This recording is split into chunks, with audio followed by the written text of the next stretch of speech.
Go. Thank you, gentlemen. I'm glad everybody's here. We finally got everybody collected. We're starting a little late. We'll probably go a little long, but we'll try not to go too much longer than we have to. I realize these summer months get a little crazy, so we'll get here from here to there.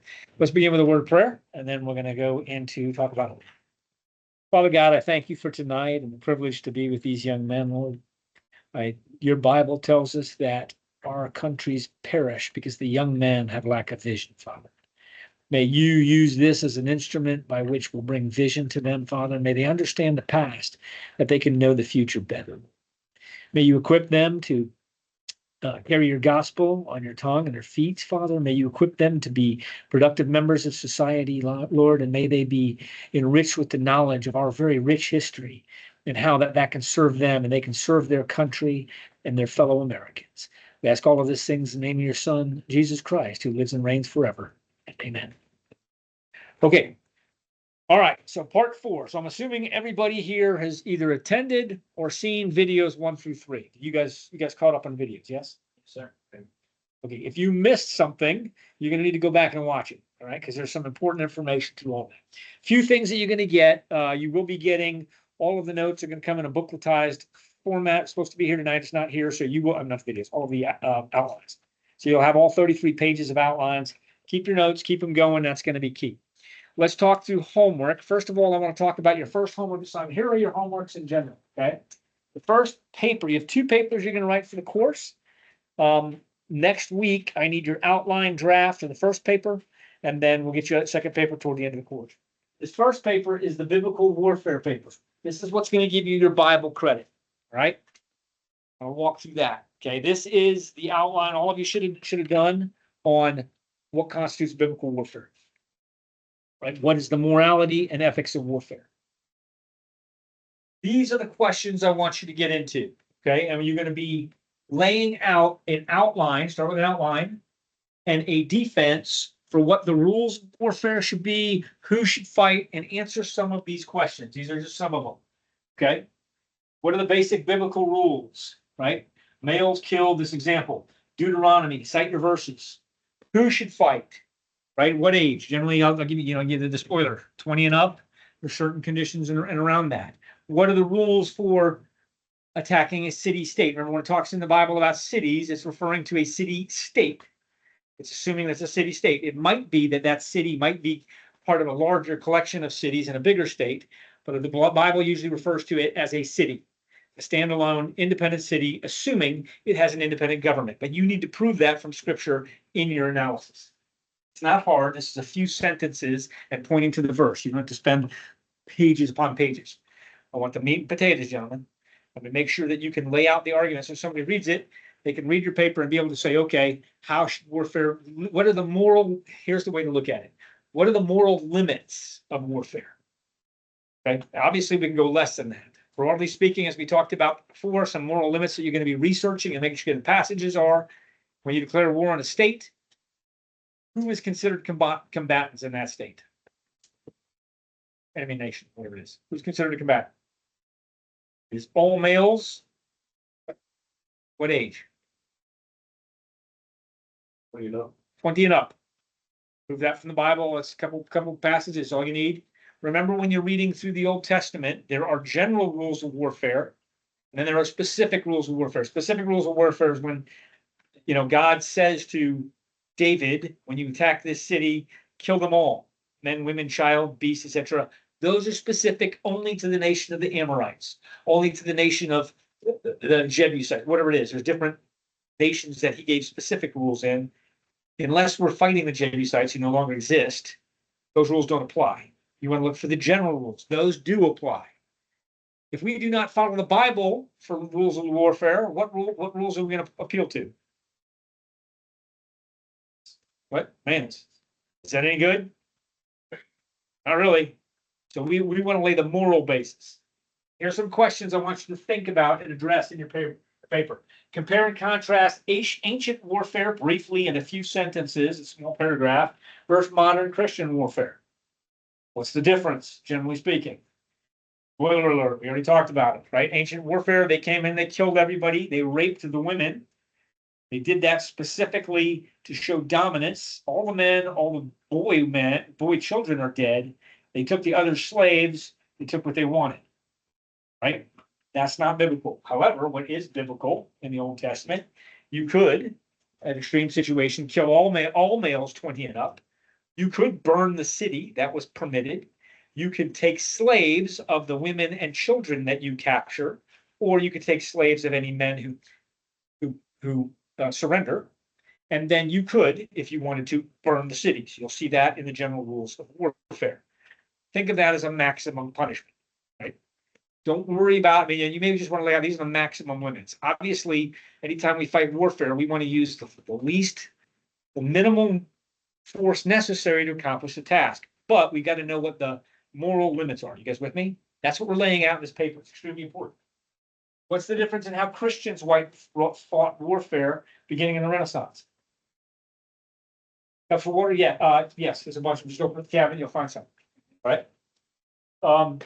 Modern Christian warfare, what does it look like starting at the Renaissance, right? Starting at the Renaissance, it stops from being a bunch of people fighting each other to more like almost a game where they stand in A line. bit more chivalrous. You can surrender. What happens when you surrender? Now, it wasn't that did happen at times in ancient warfare, but it was more the exception rather than the rule.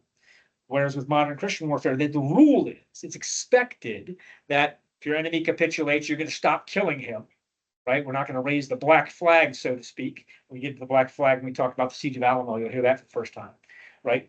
We're not going to do that. We're going to let them stop. We're going to let them surrender, and we're going to negotiate terms of a surrender. Those sorts of things happen. Where should we look for the rules of warfare? That's a sentence or two to say, well, if we don't use the Bible, what else would we do? Here's some questions to think about. What happens if the state or the government surrenders, but the people do not? That defines an insurgency.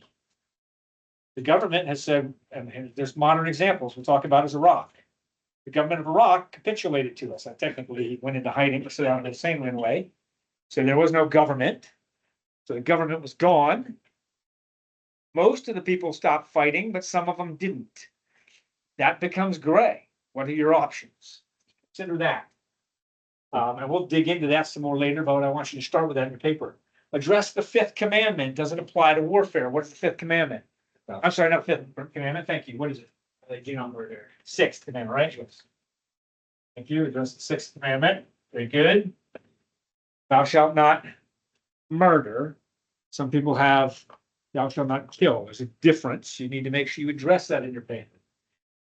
What happens when the state refuses to surrender? You're fighting a nation state, and you're whipping them on the battlefield, and they say, well, we're not going to surrender.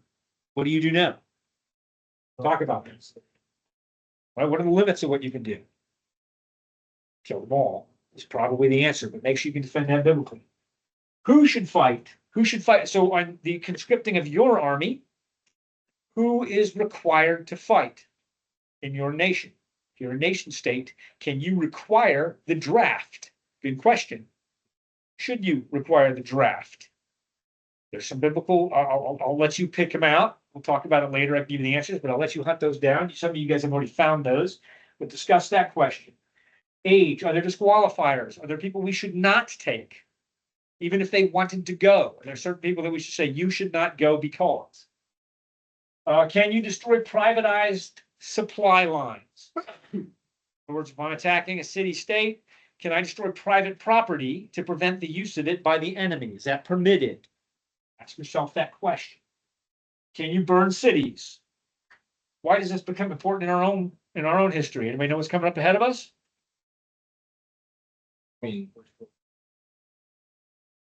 Well, that's the enemy. Well, when do we start burning cities? When in our history do we burn cities? Ooh, we did that? Yes, we did. I'll give you one city we burned to the ground. Atlanta, Georgia. Did you know that? So let's talk about that before we get there. Did that during the war between the states. Weapons of mass destruction. What's the implications of those? Mass destruction, is it, can we target them against civilians? Can we target them against military? What happens when we have military and civilians mixed together? Answer that question. So these are going to take some pages. Again, don't make lengthy statements about it. Just get them out there. Who constitutes a combatant? Is there such a thing as a non-combatant? What happens, you can extend that to, is it possible for a normally categorized non-combatant to become a combatant? AKA a woman. And that's a pretty simple one. When would she become a combatant? Here we go. Picks up a rifle, right? That happens. Right? That's important to know. Vassal states. If you defeat a nation, what happens once I've defeated a nation? What are my biblical limits? Again, get to the biblical limits. Can I turn that into a vassal state? In other words, you're now mine. You own your city now. We own you. We're going to establish your government. We're going to tell you how to run it. If you don't like it, we're going to kill all your males. What's the lawful moral limits? Worry about the legal. Just cover the moral. Okay, that's what I want here. Can we seize and keep or redistribute private property? Can we do that?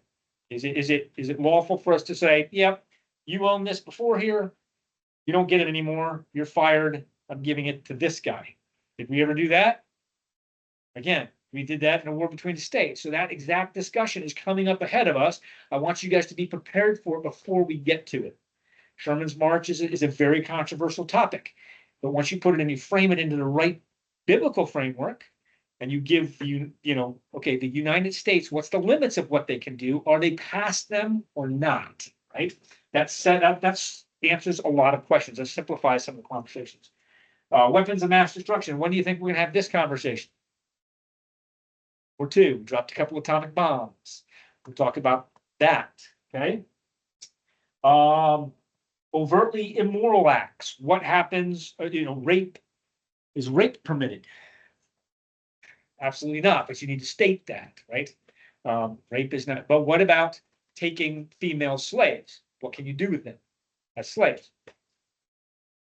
Answer still, you can't force them to have sex with you, so that's rape then becomes illegal. But you can take them and you can put them into your labor force. You will see that. They're captured slaves, lawfully captured slaves. Important to take a brief minute and define a slave. Remember this, what is slavery limits? 7 years. 7 years, right? So even if I capture the enemy state, yes, you're correctly correct. Technically, it's 6 years. You have to release them in the 7th year. So you need to state that if the limits on slavery is 6 years, does that apply also to captured states? Probably to the individuals, you would say. But what about the land? Is that permanently held? Answer these questions, right? Note. We're just looking for the maximum moral limits. If you find the maximum things that the Bible permits, then we can work our way backwards and say, in which situations do we go to the max? Is it necessary to kill everybody, right? Is that necessary? It might be permitted, may not be wise. But let's start with what's permitted. So this paper is extremely important. Might be 2 pages, it might be 3 pages, it could be 8. Once you get your thoughts on paper and you organize in these little paragraphs of 3-4 sentences, you'll find you got quite a bit there. It's important. It's good meat, right? Why is this paper so significant? It's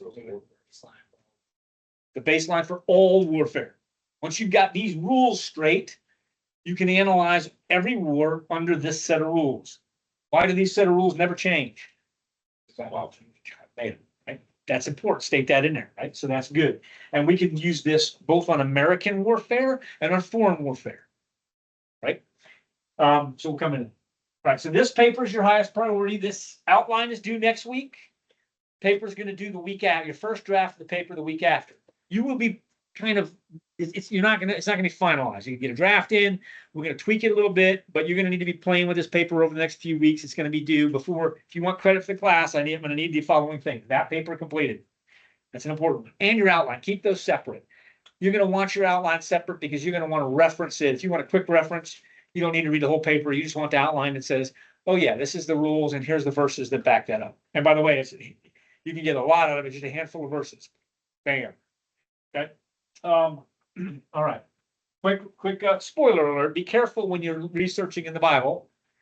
He gives general rules of warfare, and then he gives specific rules of warfare. Remember that we talked about. Yeah, right. Don't go find the rules for how he's going to fight the Jebusites and Amorites and apply that to general warfare, because you'd be wrong. because he does tell them, just kill them all in the Amorites. See, there you go, there's authority. Well, only if you happen to be fighting the Amorites. Just be careful what you're quoting.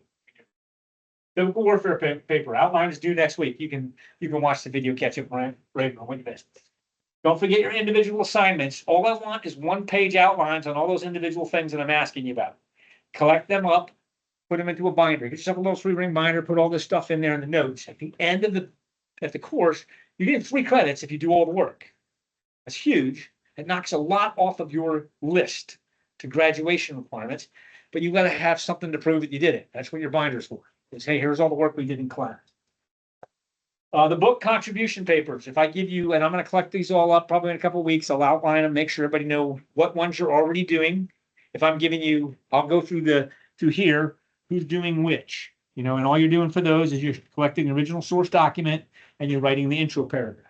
Need those. Each of you will probably have 4 or 5, but they're short. Writing a paragraph, 5, 6 sentences of the historical context and significance of that. And then everything else, you're just cutting and pasting, literally cutting and pasting. In some cases, if you're doing like Vindicaya contra Tyrannus, you're cherry picking some sections that kind of hit the main points. Create your binder. And then your last paper due at the end of the class is your topical paper.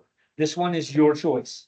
As we go through, is any topic you're like, that's interesting to me, sir. I want to make that my paper. We'll talk about it. Make sure it's going to cover what and you can pick. This is kind of like your topic of choice. Hey, I want to do a paper on the Battle of New Orleans. Fine, that's your paper.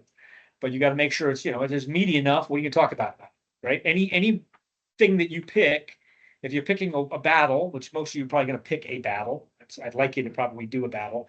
You got to frame the war first. What is the war about? Get into that a little bit. So you can say, hey, what's the significance of this battle? You can approach it from different sides. I just want to talk about how leadership plays a role here. That's my main thrust. I want to talk about the use of tactics in this. Maybe you're going to talk about mistakes or decisions that were made. Maybe you want to talk about historical significance of certain decisions that were made. Maybe you're going to talk a campaign, right? Rather than a battle, maybe we'll talk about who knows, you can take the Eastern campaign in the war between the states. You can take the African campaign in World War II, pick one, frame it, let's talk about it. That's going to become your last paper. These two combined, this gives you your Bible credit. That's why it's so important to make it thick, get your verses in there. Also, make sure you get some New Testament verses. That's important. Because is there anything in the New Testament that validates the Old Testament? Short answer, yes. Plenty. Not the least jot or tittle will by no means pass from the law till all is fulfilled. Jesus said that, right? Matthew 24, go find it. You'll find some other stuff, right? Even Jesus even tells us it's not the state, he uses a different word. Does not bear the sword in vain. So there is reference in the New Testament. Some people will say, well, the New Testament, all the Old Testament is done away with. You're going to have to give a brief. No, it's not. Jesus himself validates this part of the Old Testament. That's important. That's your Bible credit. And these two combined, all of this combined makes your English credit. And because of the topic that you're doing it, that makes it the history credit. 3 credits.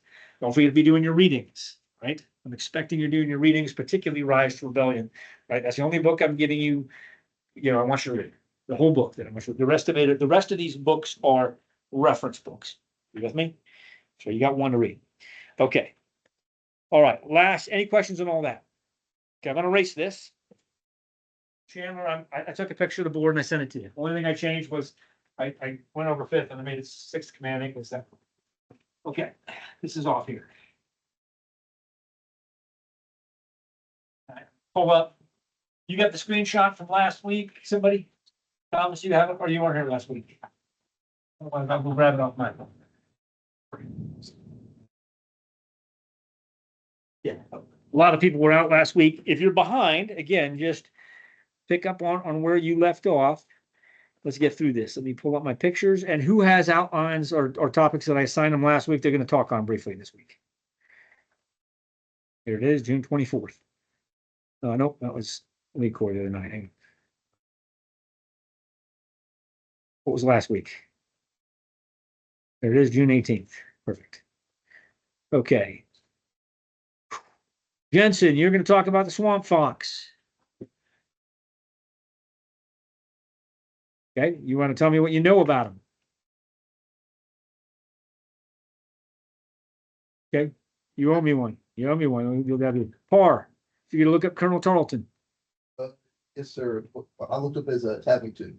Okay, thank you. Tavington. Yes, I wrote that down wrong. Excellent. Perfect. Tell me about Colonel Tavington. Sir, he was a British cavalry officer during the American Revolution. Real quick. I'm not picking on Dean, but I want to make sure everybody gets this straight. That's right. Calvary is where Christ died. The cavalry, so CALV, Calvary is the name of the hill Christ died on. The cavalry, the cav, is the horseborne infantry. Go ahead. He was a cavalry officer. Good. So William Tabington was a British cavalry officer during the American Revolutionary War. He was known for his aggressive military tactics, and he played a significant role in conflict. And he faced both admiration and condemnation because of his choices. He was born in England and had a background in the military. He was educated with and brought up with a strong loyalty to the British Crown. As a cavalry commander, Tabington was involved in several key battles and was noted for his guerrilla tactics. He sought to disrupt American forces and was involved in notable engagements like the Battle of Cowpens. His strategies were effective, but also controversial, reflecting the harsh realities of the war. He became infamous for his brutal methods. Many accused him of being too, and his reputation was tarnished by accounts of violence and different like war crime acts that he did.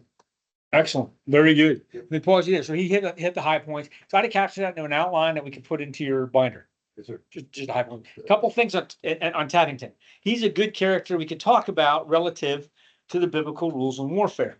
Some things that he did that are controversial that are probably legitimate is he burned private property. Now, the question is, why did he burn it, right? But would he have the right to burn private property? Under what, why would he, under what conditions would he be allowed to do? What could he justify saying why it's legitimate? It was used in the warfare. It's denying it to the enemy, right? So, hey, this farm is providing food and sustenance to the enemy. We're at war with the enemy. We're therefore going to burn it. Now, there's some limitations on that, right? Is he burning it and leaving the people in it, giving him advance notice? Or is he saying, hey, you got 5 minutes, get your stuff out. We're going to burn this thing to the ground. At which point he could be morally justified. Warfare rules, right? He's not outside the rules of warfare. When he starts shooting, like on the movie, if you saw The Patriot, right? He shoots all the American wounded. Is that justified? No. I mean, you could, because the problem they are assuming they're surrendered combatants. If they're active combatants, like he runs down the Virginia rifles surrender to him, which is a couple hundred men. They surrender, and he runs them down. Is that morally lawful? Not if they surrender. Now, we're going to get into the concept of the black flag, because you could declare, and the Israelites under the rules of warfare, are you allowed to kill them? You could be, if you make it clear that we're not following Christian rules of warfare, right? They don't have to permit surrender. They can refuse surrender. That can be lawful. Very unwise. Why is it an unwise decision in this case? People won't surrender. Was that? People will not surrender. Yeah, if exactly. One thing is you put steel in the backbone of your enemy. If you're like, look, we're not taking prisoners. Okay, well, that makes it real clear. I might as well fight to the last breath. So now, if you do that, this is what happens at the Alamo, we're gonna get into later on. They ran up the black flag. We're not taking any prisoners. Okay, got it. They fought down to the last man. Technically, they had like eight or nine guys left over that were caught unconscious that had to be forced to surrender. But really, they all fought to the end. It cost more casualties, but you can do that, right? So there's lawfulness to that. However, it's unwise, right? What happens when you do that? Also, the friends that are on the line for joining, their friends get killed. They're gonna be like, all right, now we're all gonna join. You create more enemies. Exactly. That's exactly what happens. Also, it worked the other way around. If they capture one of your guys, they're just going to kill them if you're killing all theirs. That's correct. The black flag glows in both directions. Okay. Is that the rules we're playing by? Just want to know what the rules are before we step into combat. So it would be difficult, except that he has a few instances where they are killing innocents.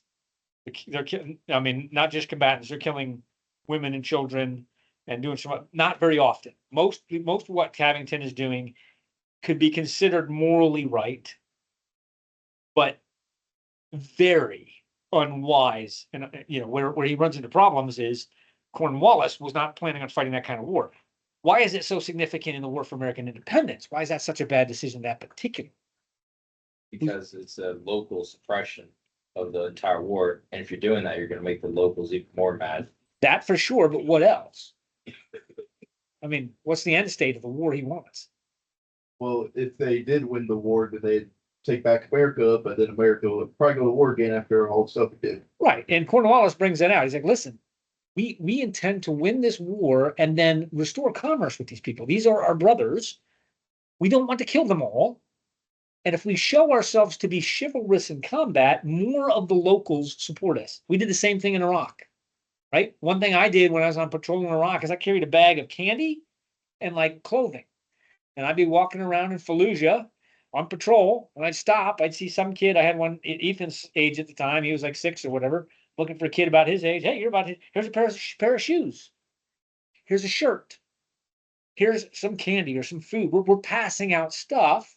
Now, they hate us so much that I don't know how much it helped, but nevertheless, the goal was we're not here to hurt you people. We're looking for the insurgents. We're trying to kill your enemies as much as they are our enemies. We're not at war with you locals. You guys are on our side, or we're trying to make you on our side. Turned out that they hated us from a really young age. Quick story. I was on patrol one time. I handed that pair of shoes to a young 6-year-old boy.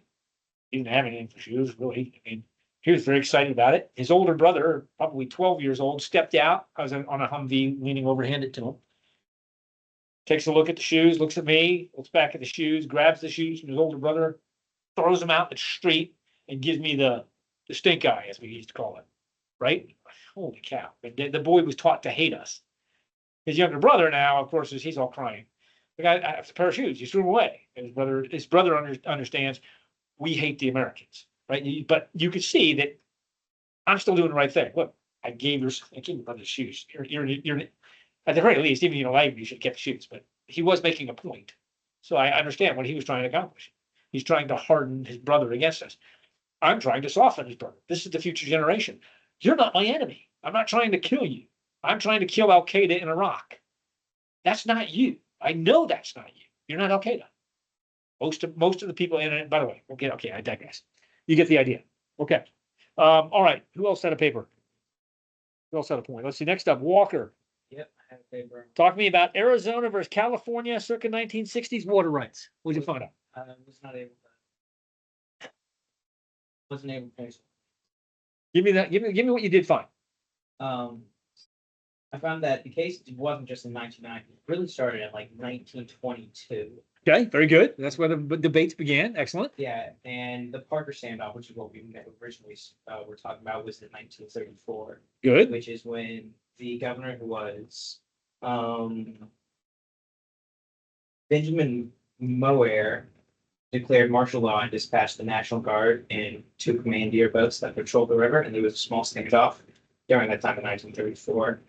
But it was stopped when the government paused their contribution to attack and to build the Parker Dam at the time. Perfect. The Supreme Court showdown started in 1952 and lasted for over 12 years to 1964, which cost over $5 million. They called it military and stuff. And they finally came to the decision because originally they were treating the river as 50-50 between California and Arizona, and Nevada got like whatever surplus almost. Right. Because they had like 0.3%, and they came to the decision to allocate 4.4 MAP and 2.8 MAP to California and Arizona respectively, and 0.3 MAP to Nevada. And that's all I have right now. Good. All right, put that in the paper. That's excellent because I'm going to read that. I want to know some more specifics. I know the broad terms. But obviously you've got some, hey, this is, you get the idea, is an independent state taking an independent action. But getting the more specifics on it is nice. Okay, very good. Caleb, LA riots circa 1998. I got it. Hang on, let me write 2 notes now so I don't get to talk about it. Talk about LA. We're talking about LA. And then we're gonna talk about Iran. And then we're gonna get back into history, and I'm gonna flow through some stuff quickly tonight, so we can spend a little time talking about some application of history while it's fresh. Los Angeles, 1998? 92.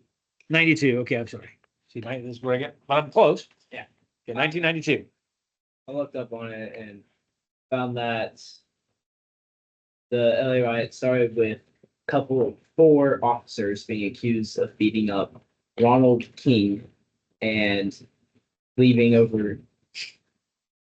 Well, Yeah, I remember this. yeah, so Yeah. 4 officers. Alleged accused of- officer brutality. Yeah, beating up. Okay. Ronald King, who black man, Mhm. and White guys beating up black guys. started a bunch of racial disputes. The violence was apparently videotaped. I couldn't find it. Looked for it. Couple, I found it out, but there was about $1 billion in property damage and over 50 deaths. Billion. Yeah, Yeah. 50 deaths and thousands of injuries. 1,000 injuries. Mark, 1 billion damages. This is LA riots. This is 1992. Good.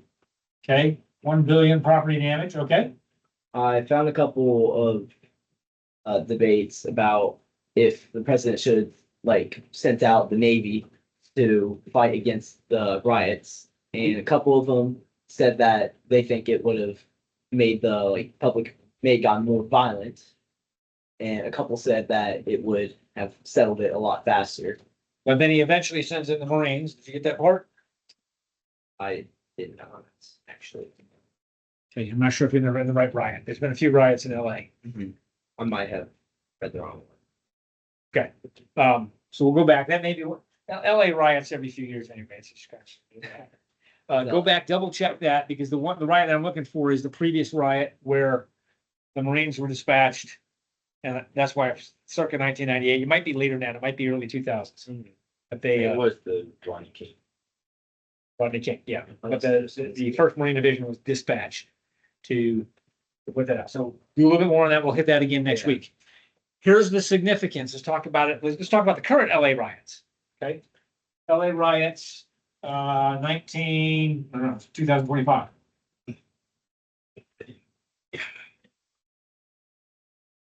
Okay. What are the Marines doing out there right now? Anybody seen their sort of their rules of warfare? They're what's called, by the way, anybody heard of this term? ROE. What does that mean? Rule of engagement. Right? What are they allowed to do? What's permissible? Have you guys been watching any of this? One thing they're doing, of course, is riot control. What kind of weapons do they use for riot control? Non-lethal shields, maybe tear gas. Shields, Did they use rubber bullets? rubber bullets. Yep. I don't know, that's something that quickly got shut down. It's a different country where they use sound cannons. They use flashbangs. There's some stuff they use. There's some other things that they do, right? So, by the way, they do shield walls. Generally speaking, they'll line up one wall in front of them. They'll have some other guys, which is called a snatch team, right? So they'll watch the crowd. There's guys up above who are kind of watching it, and they can tell who the instigators are in the crowd. Because amongst the crowd, most of them are sheep. You want the lions, the ones that are instigating. So they'll pick them out and they'll tell you, hey, Alpha 4, see the guy in a red shirt? Yeah, grab him. And so the shield will press forward, they'll open him up, somebody will grab him, pull him back, beat him into submission and arrest him. And that usually disperses that part of the crowd. It's brilliant. It's minimum, but if you've been watching the Marines, they don't play games. Right? I mean, you deal with local police, they're more afraid. Why are the police in LA afraid? Because the laws are so crazy, like they do one thing, they're going to jail longer than the criminal. That's a very good point. And whose laws do they have to follow? State of California. When you bring in federal troops, whose laws do they have to follow? Government. Are they in fear of being prosecuted by the state of California? Not at all. So they don't, that solves a lot of problems, right? So that's why Trump brought him in. You want to restore order? Now, what's the downside about what Trump's doing? What's the challenge? Kind of escalates, so. He's escalating, but more importantly, People talk about overuse authority. right, his federal authority that he's stepping in, trumping state authority. Does he have the right to do that? We read the Constitution last week. Is there anything in the Constitution that gives him the authority to do that? I think so. There's nothing, there's no constitutional authority, so where is he getting his authority from? He's got a couple of places. There is a constitutional authority he could argue, and this is the one I would probably appeal to if I were the president of the United States, is he has the authority to secure the border, to govern the international border. Where does Los Angeles just so happen to sit? It's on the Pacific Ocean. You could argue it is part of the border. That's probably his strongest argument, is he is to protect the borders of the United States. That's part of his constitutional duties. That would be his strongest argument. His second strongest argument is to appeal to something we're going to be talking about very soon called the War Powers Act. How many of you looked this up and researched it? None of you, because I haven't signed it yet, have I? Homework. It's still a little early to research it, but it's coming up. War Powers Act. Not very big. Read it. You may not have to read it yet. Hold on that. You can. I mean, it's worth having it because we're going to hit the conversation. The War Powers Act is a Cold War leftover document that realized during the Cold War with nuclear weapons, right? So if we're still back in the war between states, right? In that era. How fast are things progressing in that time? Very simple. Really slowly, right? Mail is moving back and forth. It might take days to get mail across the country or weeks, right? So everything's progressing slowly. There's no hurry. Nobody needs to hurry up and solve the problem right now. When we get up to the Cold War era, we have radios, aircraft, and nuclear bombs. Right? Yes? Now, when we introduce nuclear bombs, and if there's a nuclear threat, how much time do we have to discuss this in the Senate? So that's 5 minutes. Yeah, can you even assemble the Senate? Right, so the thought is, okay, Constitution was great in its day and age. We have to face a genuine modern threat, right? So we need to modernize the Lawful War Powers Act, which gives the president the authority to do limited warfare to prevent nuclear attacks primarily and other such things. There's two problems with it. Number one, it was never an amendment to the Constitution. So technically, it is unconstitutional. Technically, illegal. Why did they never make an amendment to the Constitution? Well, Very hard to do. 3/4 of states have to ratify it. Pain in the neck. It just didn't bother. They passed it by simple majority and they've kind of acted upon it. We've let it happen, so it's become the de facto accepted law, but it's not constitutional. You with me? It's going to be important. Third thing he could appeal to. This is well to our front. The resolution of Congress, September 18th, 2001. Anybody want to venture a guess what the resolution, September 18th, 2001 is? Probably has something to do with the September 11th attacks. Yes, 7 days earlier. This is here. Good. Here's the first thing. Did we ever declare war on Iraq the second time? Actually, did we ever declare war? We never declared war for them. We've never declared war on the nation of Iraq or Afghanistan. Huh. Yet we're fighting them. The resolution of September 18th is a scary document. Again, this is a document that gave the authority, the president, under what's called GWAT, or Global War on Terror, to, how does it read? Prosecute any nations, organizations, or individuals that he believes in any way had anything to do with basically the terror attacks on 9/11. Huh. Pretty darn broad. He can argue that there's people in that city that participated or had some form, and it's entirely subjective. And since this has never been repealed, That would be his third line of arguments. We're still under GWAT, which has not been removed. The answer to this question is just this is where it gets interesting. This is where military history, morality, ethics, legality intersect and becomes interesting. What would you do if you're President Trump? Let LA burn, or do you step in? I would step in, but it's LA. Yeah. Well, yeah, it's LA. Yeah, that's a tough call, isn't it? Maybe some of it is you just let it go because who should be fixing the problem, quite frankly?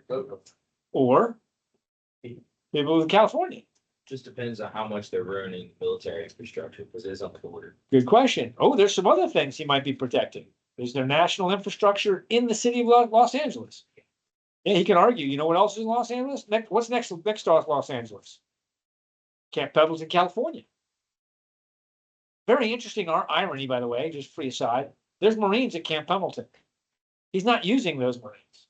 He's actually bringing Marines down from 29 Palms, California, 1st Marine Division, using those Marines, which is also fascinating. Could be doing it because he still wants to protect Camp Pendleton at the same time.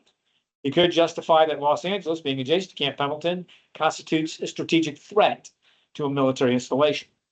A couple of different ways you can approach the problem, but worth discussion. All right, we'll leave that alone. Let's anybody else has a final conversation. Okay, let's leave that. Let's go to our next paper. Okay, Caleb, let's see, movie. How many of you guys watched the movie Hamilton? You tried, you didn't get to it. Do it this week. Not recently. Yeah, we watched it like 2 times.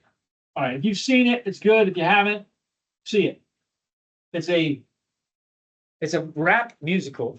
It was really well done. I mean, at first, and the topic is very interesting. Go see it. It's a good musical. A lot of the stuff we talked about, but I'm gonna skip past that. Okay, we stop on homework just because we're tight on time and we got a lot to cover tonight. Any questions up to this point? Okay. I want to go into a few things that we left off on last time. We talked about the article, we talked about the Constitution. The one thing I didn't get into were the amendments of the Constitution. I want to talk about those briefly. First of all, when the Constitution was drafted, Patrick Henry, very influential man, was opposed to it. He's like, this gives way too much power to the federal government. Now, Federalist and Anti-Federalist papers, if you're reading those, you can see they argue different things. What's the crux to the Federalist and Anti-Federalist papers? What's the point of those? I had you actually assigned a few of those as reading. How much power should be given to states and how much power should be given to the federal government? That's correct. You see the trade-offs here. What happens when you give power to a federal government? It's a risk.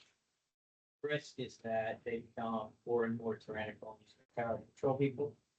They also that, especially for a new country, it's much easier logistics wise, setting everything. That's it, exactly. I hope that came through on video. I can't really add to that, right? There's a plus and a minus to that. Those that were opposed to a lot of central authority were arguing, look, there's no rights defined to the people. The counter argument is, well, we don't have to define the rights to the people because we defined instead the limitations on the government. What was the Constitution was drafted in a manner that said the government can only do these things. Well, how long did that last? Less than 100 years. We talk about it. That's what's going to get up into the war between the states. That some of the parts of the Constitution started getting thrown out real fast. You could even argue that some of it was even thrown out at the war with Mexico, where some of those authorities were being already overstepped, and who's putting them into check? So Patrick Henry came out and said, look, there's nothing that there's no guarantees for the people here. So the compromise was, okay, why don't we write some authorities? Well, what was it? The two things he's trying to protect. He's protect the rights of the people and the rights of the states. The compromise ultimately is they create the Bill of Rights. Let me read you some important things about the Bill of the Rights. The most important one, believe it or not, is the is the 10th one. Well, actually, let's go through them really quickly. You can pull them up if you got your Patriot's Handbook, open it up, grab yourself out a pen. You're going to want to highlight some things. Chandler, you still got me, by the way? I'm still coming through? page. Yes, sir. Looking for it. I'm driving right now, so I don't have my Patriots handbook with me. Nope, as long as you can, I can hear you. Yes, you sir. can hear me, good. Bill of Rights, page 154. Okay, great thing to look at. Let's look at some of the Bill of Rights and talk through. Let me grab my highlighter because I got this new book.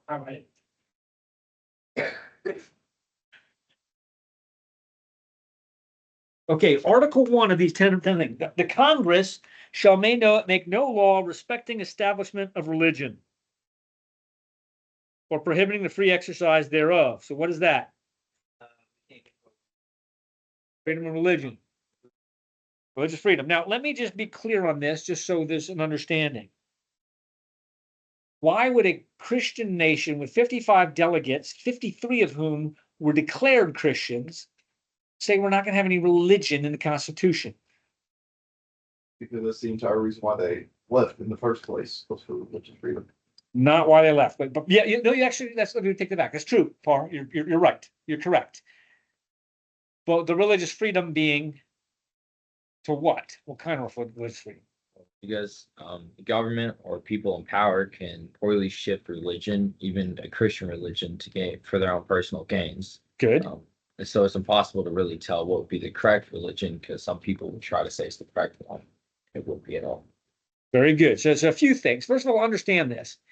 At the time of the drafting of the Constitution of the United States, all of the colonies had their own constitutions.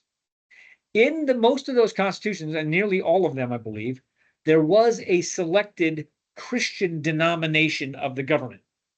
Why was that significant? Why did they need to do that? This is where, Dean, you were correct. I wanted to go back. You were right in your answer. I just need to put some more back in there that's behind that.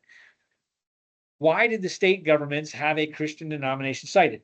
Well, what it does is when they're citing their law, they're also citing their God, saying that, look, this is the God that we believe in. If our law runs contrary to this, follow God, not us.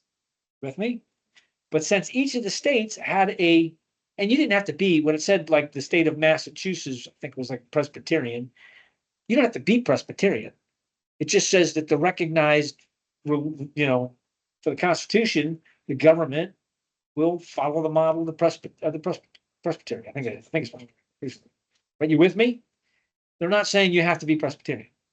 So the federal government didn't want to pick a denomination. You had Presbyterians, you had Methodists, you had Baptists, you had all these different denominations that were recognized in each state. I don't know if the Baptists were yet, they're still in their early stages, but you get the idea. So they didn't want to bring it in there.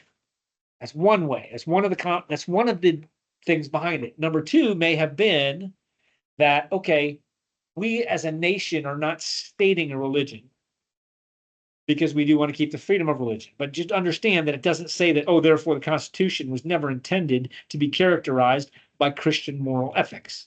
Not true at all. There's a difference. You guys with me? Okay, let's move on. Article 2, very important one for us. We're going to park on here for a second.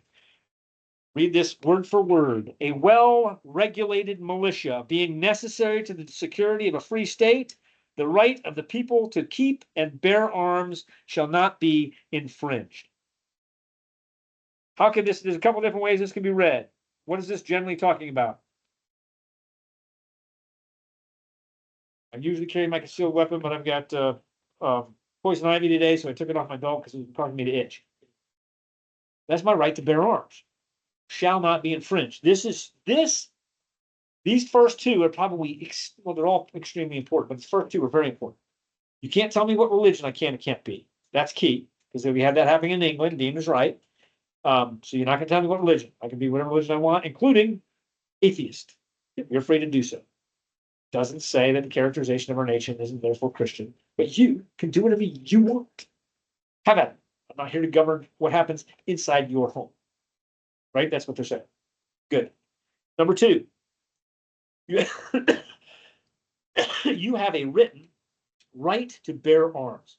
How many nations on the planet have the right to bear arms for their private citizens? Amen. Exactly correct, Jensen. Very, very few. Let me give you some that don't. England does not. Australia does not. Canada does not. All of your Middle Eastern states do not. All of your Russian and Eastern do not have that right. You don't have to right as private citizens to bear arms. They may give you arms if you happen to be a part of their military or their military reserve. But you as a private citizen don't have the right to bear arms. That's enormous. Why don't they want people bearing arms in these other nations? Governments are tyrannical. Right. Armed citizenry is a threat to tyrants. Why do we want to make sure that we have an armed citizenry? Let's just be clear. It's not to protect me from the guy who wants to bust in my door and kill me and rape my wife.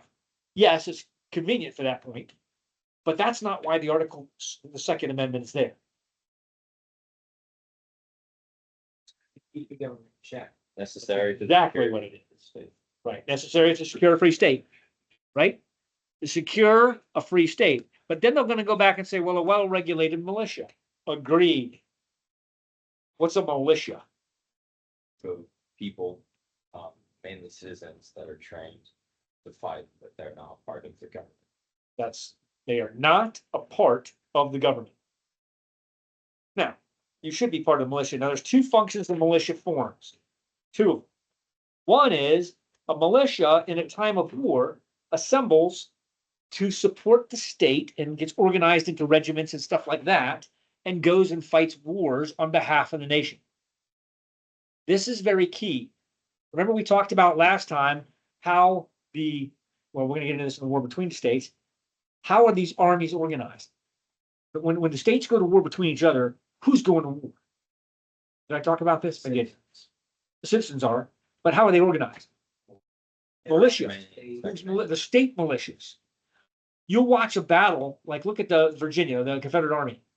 You got the First Virginia, Second Virginia, right? The state of Virginia is raising regiments and setting them off to war. So an entire regiment, which might be 1,000 men, is comprised of militia from a local city that get organized by the state, sent off to war.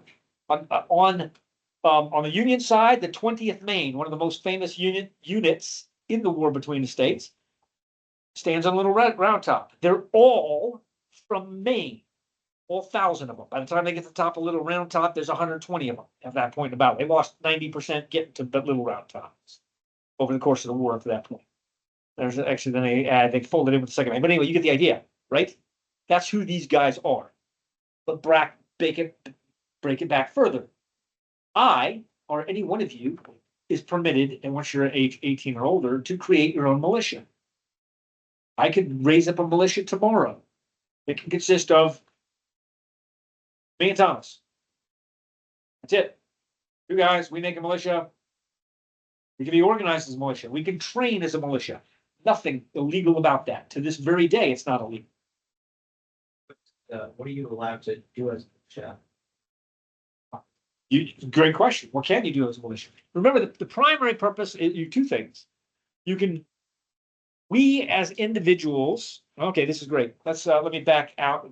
Remember, three governments are established by God, right? Government of the state. Erase this. That's a great question. Did everybody hear it? What are you allowed to do as a militia? This is really important. So this is why I'm stopping. Okay. What is permitted for militia? And I'm going to answer this in two questions. What's legally permitted, morally? Let's start off with morally. Morally. Three governments God created are State, church, and home. Let's start with the home. Home consists of what? One family. There's one family. The head of that family has absolute authority under God. He doesn't have to report to anybody in the chain of command, directly to God. Correct? So if the government wants to come and invade my rights as a family head, do I have the right as the head of a family to protect my family and my property? Absolute, unequivocal right. The moment they cross my sidewalk inside their 3-foot easement, If they're acting immorally, and I stand before God that they're acting immorally, I can defend them. I can kill them. That's morally legal. May not be very tactically wise. We'll get into that. And it would be an extreme case under which I'd have to do that, right? That's not happening today in the United States. But I could defend myself against a tyrant as a private individual, correct? I'm not a militia yet. I'm a private individual. Let's go up one. As a private individual, I could seek other militia, but what I would probably do is I would appeal first of all to there's the state. They're under the state, you have other states, right? So this might be, the United States. This might be the state of Kentucky. And quite frankly, I could go to Oldham County, right? I can go to my county, Oldham County, and I could say, hey, the federal government is doing something illegal. I'm going to reach up to the state of Kentucky and say, hey guys, will you protect me against the federal government? And they might say, well, yes, we're going to come to the aid and defense of this situation. When would that occur? I don't know. Let me just come up with a situation. Let's say compulsory attendance, homeschool, great one, right? We're very blessed in Kentucky. State of Kentucky says, no, we're not requiring in the state of Kentucky our families to send their children to school. We're not going to accept a federal law that requires that. But if you live in California, that's not the law. The state of California is saying you're required to have your children's butts in public school, unless you are a parent that has a public education degree and follows all these certifications and you list your stuff to the state. I mean, they make it painful because they want the children. Now, does the parent in California have the right to disobey that? Have a moral? Absolutely. So I don't care. You don't tell me how to educate my children. I can do that. State of Kentucky, the federal government would like to come down and enforce that. Commonwealth of Kentucky, God bless Kentucky because we're in it, will stand in their way and go, no, our parents in this state aren't following that rule. They're free to do what they want. It's one of the reasons, perhaps one of the greatest reasons why I live here, and I will fight to defend my state. What happens if somewhere down the line, 10 years down the road, change in government and the state goes, hey, you got to put your kids in public school? Who am I appealing to next? I'll go to the county. Hey, Oldham County, will you protect me? And let's just say Oldham County said, hey, that might be true for the state, but here in Oldham County, yeah, we don't play that way. Now, what could happen? The state could come out to Oldham County and go, no, you have to send these guys to school. And then Oldham County sheriff would go, not doing it. What do you want to do about it? Something like this, by the way, happened back in 2020 during COVID. When they were talking about, there was actually the governor who was, what's his face? Bashir was talking about actually disarming some people because there were the risk of riots. They were talking about disarming people and not allowing people to go to church and arresting people that attempted to go to church. They, this fun little fact happened. Let me make sure I get the facts straight. Before the COVID rules that came out from the governor that were going to restrict church attendance and talk about restricting weapons, there was something called sanctuary counties. Anybody, or sanctuary cities, you know what these are? Sanctuary cities in the Bible talks about where people can retreat to be safe.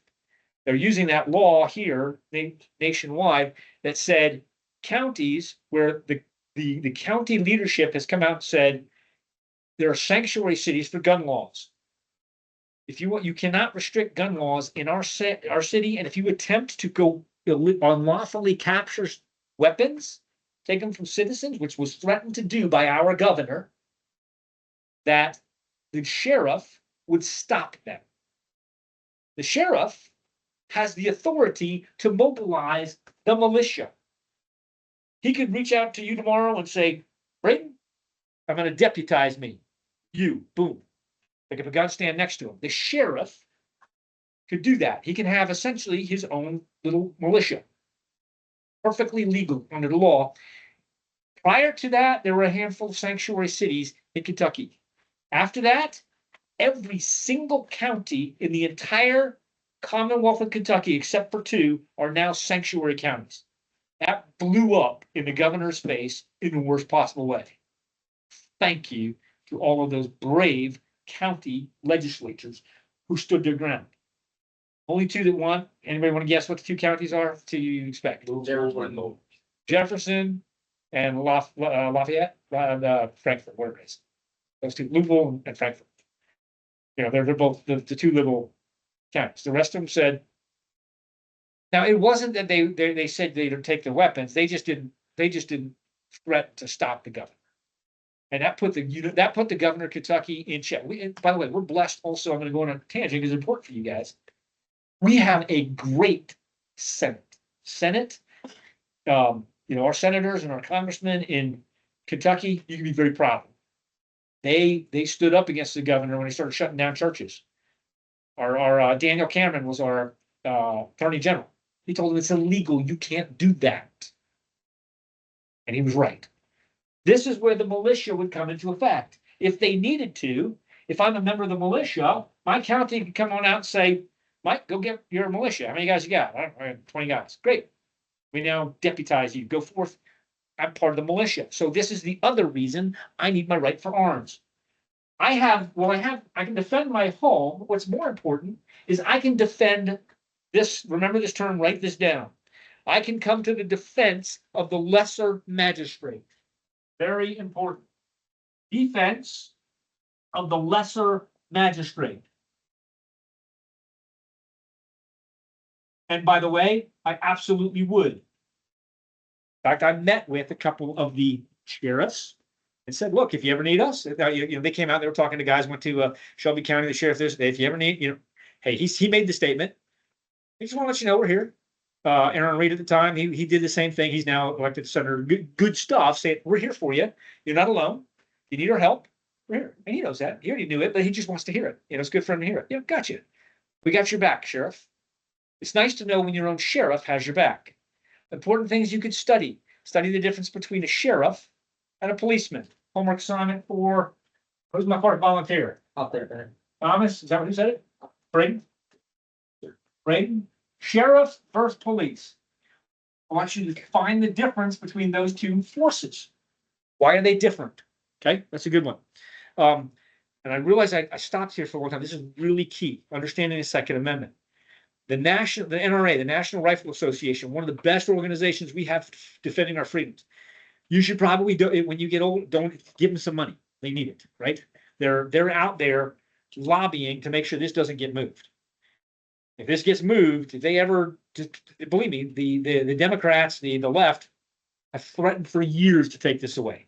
The most recent one is, well, here's what we're going to do. We're going to require that safe storage, and you put them in, in a safe. They're locked up. The ammunition separated as a certain weapon, and we're going to come in and inspect your home. No, you won't. And by the way, all the sanctuary cities and all of our legislators are saying, no, I don't care who you think you are. We're not gonna let that happen, right? And they could always impeach the governor if it got too bad. To the governor's credit, I gotta give him at least this. He backed down. He's like, okay, I went too far, right? So he did back down. He's still of that mindset, but at least he didn't try to overreach. He didn't try to challenge that.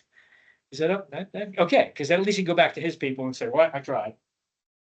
And he got checkmated because you guys live in, by God's grace, the most conservative state in the union.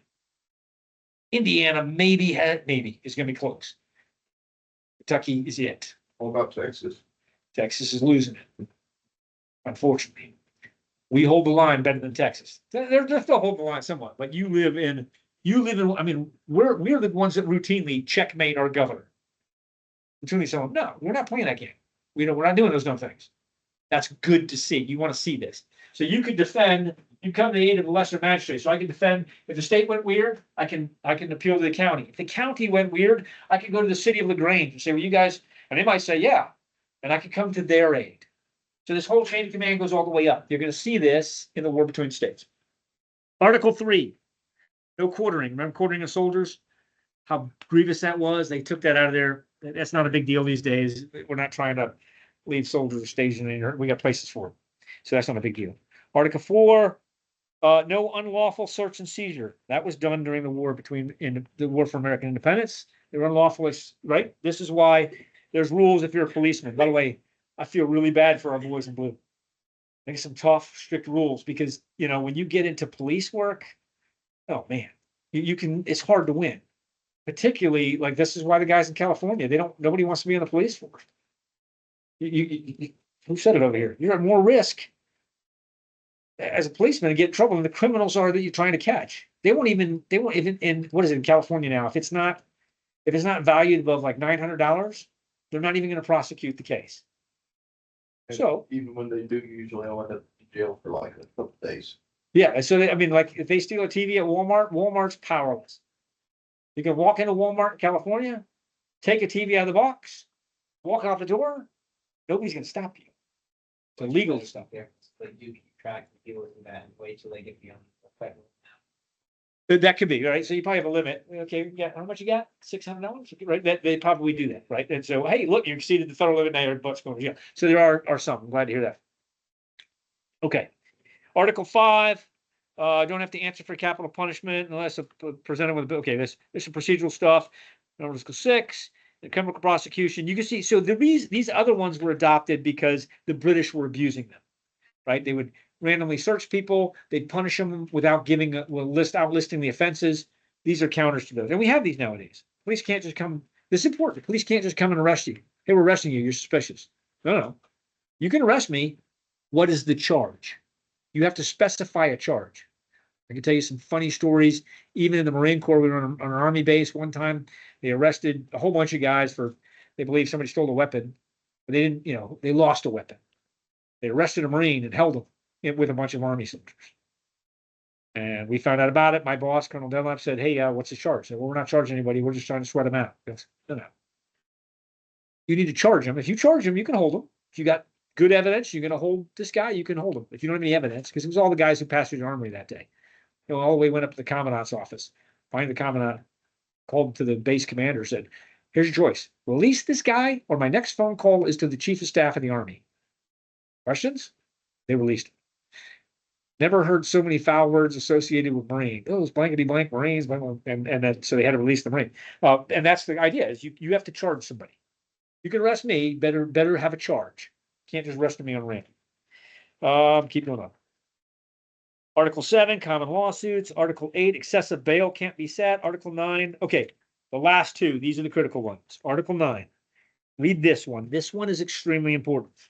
The enumeration in the Constitution of certain rights shall not be construed to deny or disparage others retained by the people. Here's the debate that Patrick Henry made. Look, if we write these rights out, this Bill of Rights, they're going to assume that that's the only rights you have. Do you see the concern? Why would we write that? And now the drafters of the Constitution are stuck. Well, you don't like it if we don't put it in because you don't think there's too many rights. If we do put it in, now you think we're not enumerating enough rights. So they added this clause. Said, okay, look, just because we give them rights doesn't mean that people don't have other rights that aren't listed. That's a decent compromise. And then they still, of course, they send it back out for ratification. They still complain. What about the states? Okay, got you covered. Article 10, right? The powers, this is the big one, the powers not delegated to the United States by the Constitution, nor prohibited to the states, are reserved to the states respectively or to the people. Look, the Constitution only, you guys read it. How many laws are there? There's not a lot, right? There's Article 8 only gives certain powers. There's a whole bunch of powers our government is taking that they really don't have the authority to take. One that I get up on all the time. Where does the U.S. government get its authority for education? To enforce education or to even fund it? Where do they get that authority? Not in here. It's not their job. Where do they get the authority to fund welfare? On the preamble, it says provide for the general welfare. It's preamble, and that's not what it means. It's not an enumerated power. You getting the idea? These are unconstitutional things that are going on. And there's nothing in here that in the other amendments that can change those things. Those are two major things that are causing problems. But this says Article 10 is going to be referenced a lot.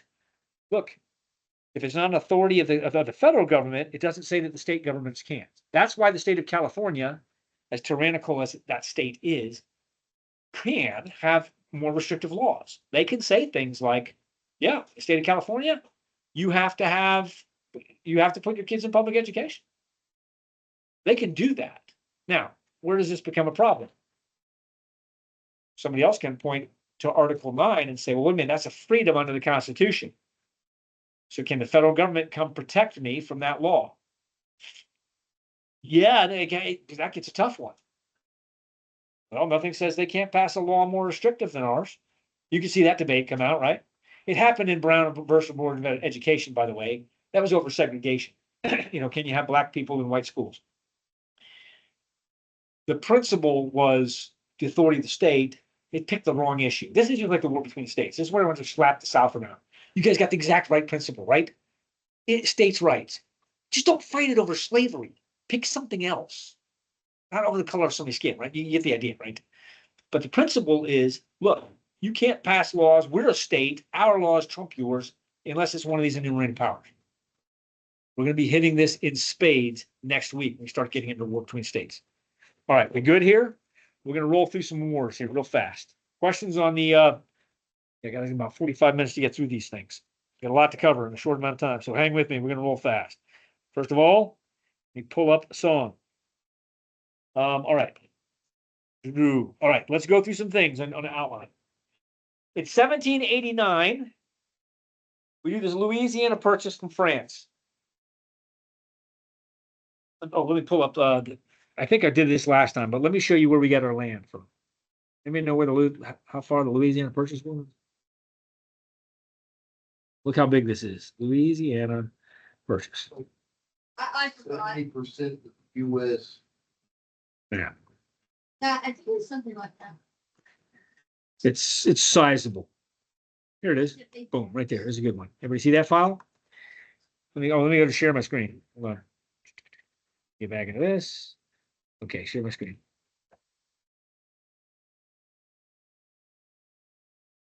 Okay, Louisiana Purchase. See it? Okay. This was the original 13 colonies over here. All right. We're going to get this little bit from Spain later on. These we get from Spain, and then this is, I think we get these during the war with the war with France, and then this we purchased later on in France. Huge purchase. It would have been probably the equivalent of maybe like today. It was purchased for $11.2 million at the time. So at a factor of 100, you're talking for probably the equivalent of $110 billion. Chump change. Why? Why did the French sell it to us? Elon Musk could have. He probably could have. I mean, it was really cheap. Well, 110 billion. That's a lot. But you're right. A wealthy guy could. You want, let's start. Yeah, I speak at like 500. Yeah, I'm just trying to think because a penny back then might buy a loaf of bread. Now a loaf of bread is $3. So maybe it's 300 billion, but you get the idea. It's less than $1 trillion, right? Look how much land we got. Here's why. France was facing the French Revolution in 1789. King Louis XVI of Marie Antoinette overthrown and killed, right? So that just happened.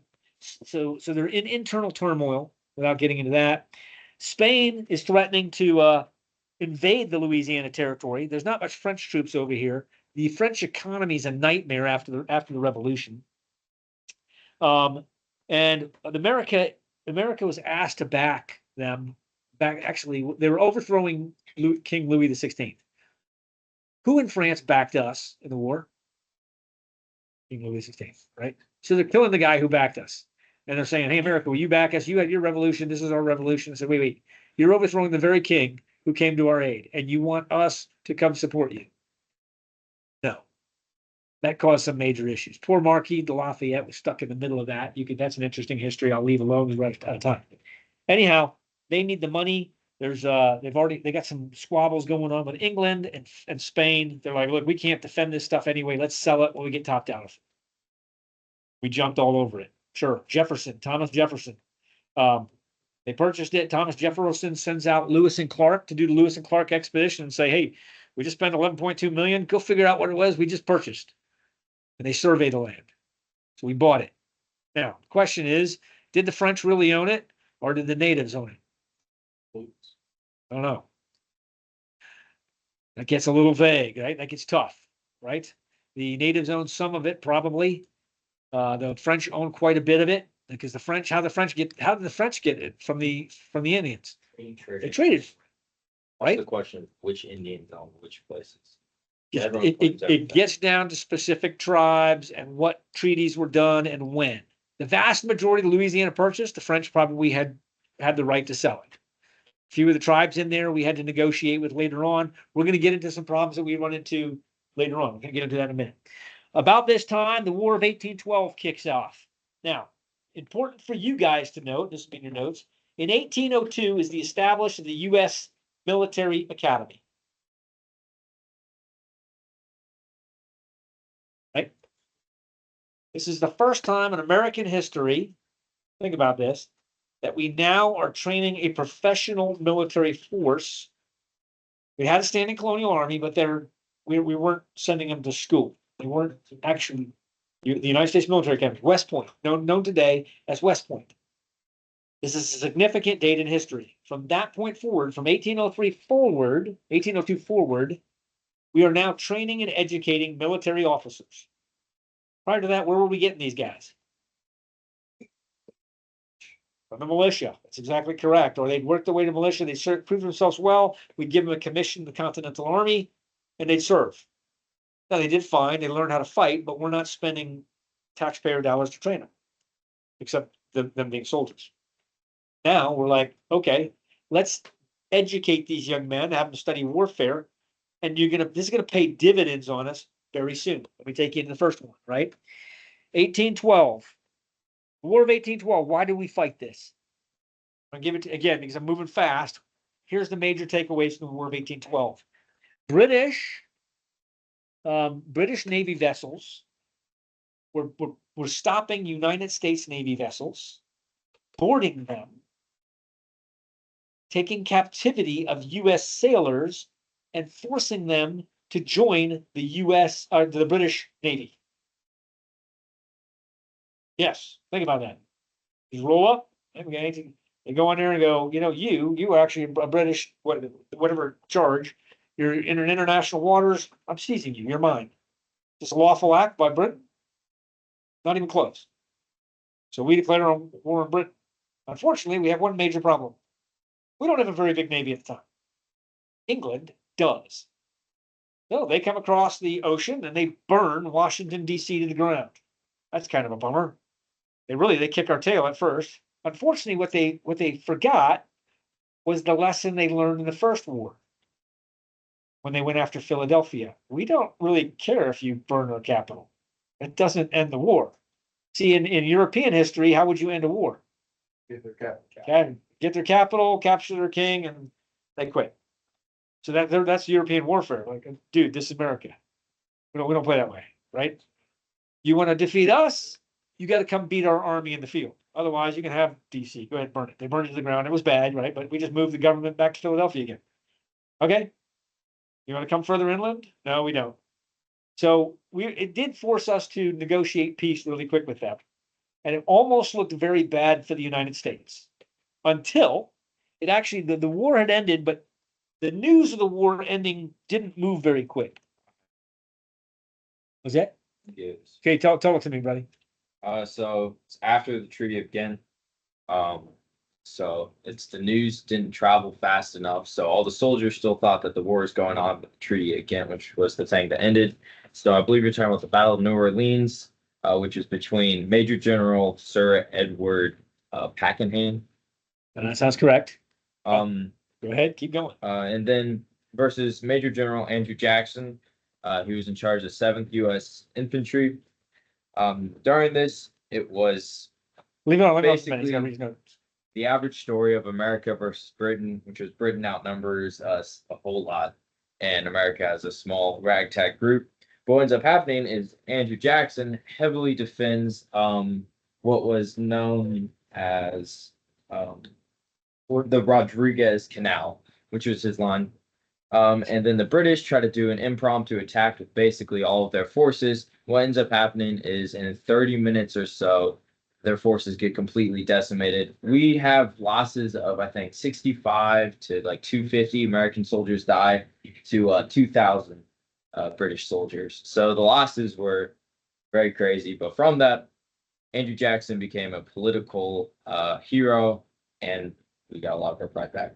Fantastic. I can't do a better description, so I'm gonna give you things to add to this. This is the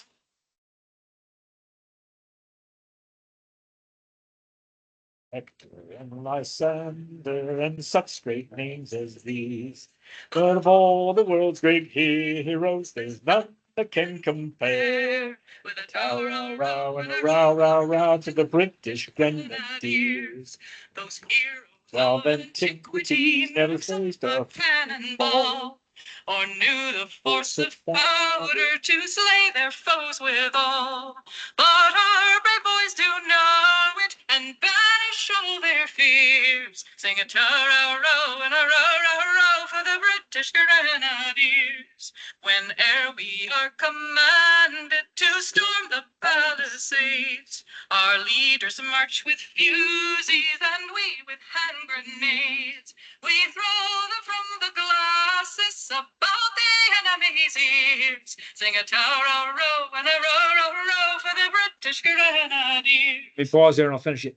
Understand what she's saying. This is the British song, right?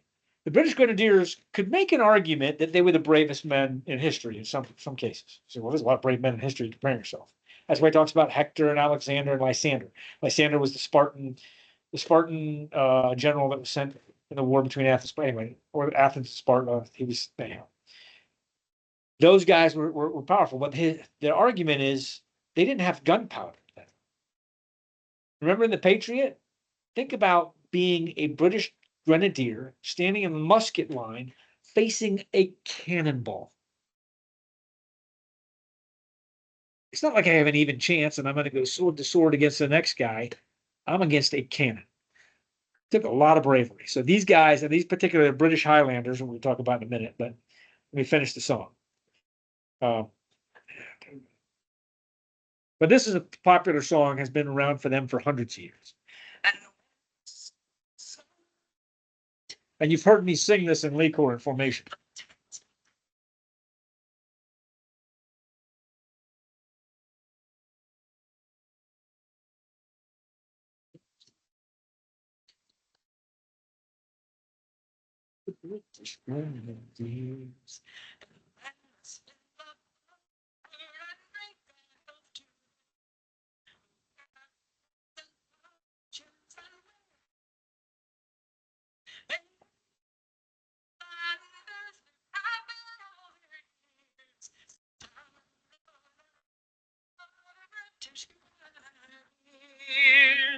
All right, excellent. So that is the British Grenadiers. They're a good, and here is, let me give you a little clip of the battle. Okay, so this is what we're going to look at. We're going to watch this little clip of the battle that Thomas just described, right? These are the British Highlanders. Let me make it clear. This is the cream of the crop, creme de la creme of the British Army, facing Andrew Jackson with mostly militia in Nolens, Louisiana.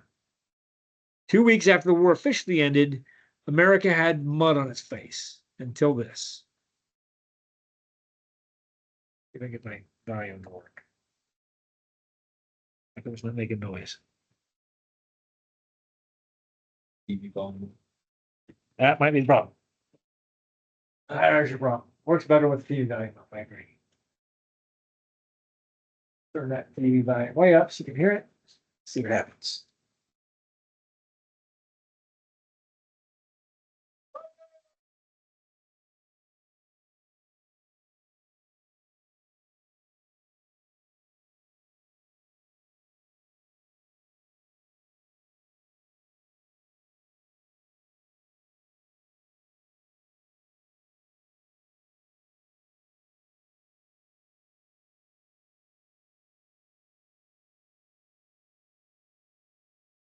They don't think much of the Americans, much like they did in the previous war.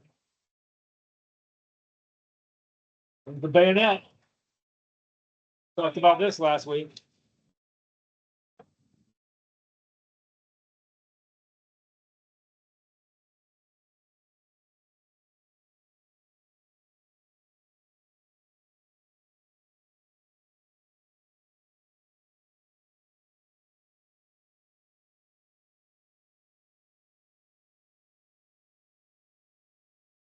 He's some brave boy. Gotta hand it to him.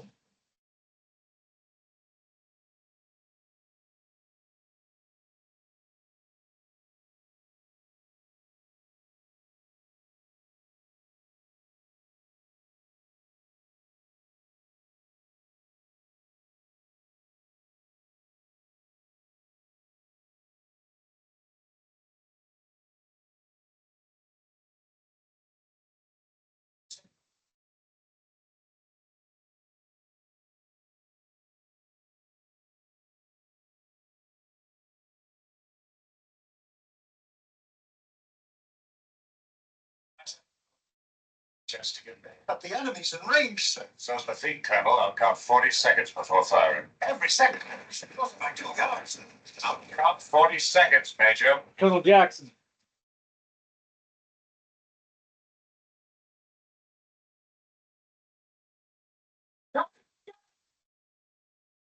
Those are bigger.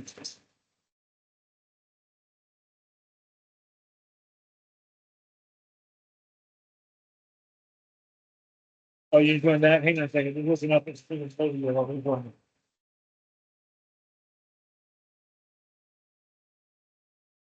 Okay, but it's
all right. Let me hold on a second. It's working now, Mr. Mike. You I was back able to in? get back on it. Yes, Perfect. sir. I found Okay. the invite. I had to. Bagpipes, sir. guys. Bagpipers? Yeah, I mean, so No, the guy was still drumming while he was trying to get up off the ground. It's like. light on back over there. Yeah. Could you imagine that? So imagine that scene, right?